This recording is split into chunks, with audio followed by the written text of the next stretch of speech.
No book in the Bible talks about justice more than the prophet Isaiah.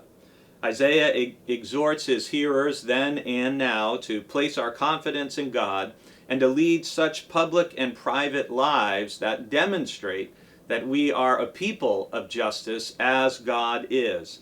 So justice, righteousness, teaching, and word, the assurance of God's blessing upon the faithful and God's punishment on the faithless and the unjust are recurrent themes in Isaiah as he shares from the Holy One of Israel to a proud and a stubborn people.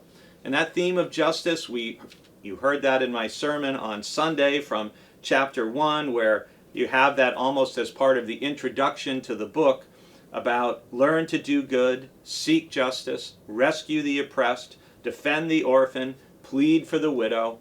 And this theme carries through the entire book. Isaiah is very clear that faith is personal, but it's not private. Our faith has very public implications, and it should. And our verse for today is from Isaiah 30, verse 18, where the prophet is saying to the people, "Therefore the Lord waits to be gracious to you. Therefore he will rise up to show mercy to you. For the Lord is a God of justice. Blessed are all those who wait for him." One of the things we see in all of the prophets is what biblical scholars call an already not yet tension. And that is the belief that God is present and at work, even while some of God's declared promises are yet to be fulfilled. And throughout the book of Isaiah, you have this sense of God is a God of holiness and justice, so God will not tolerate forever injustice of people, the poor, the widow, the oppressed, whoever, if you will, is at the bottom, those who need love the most.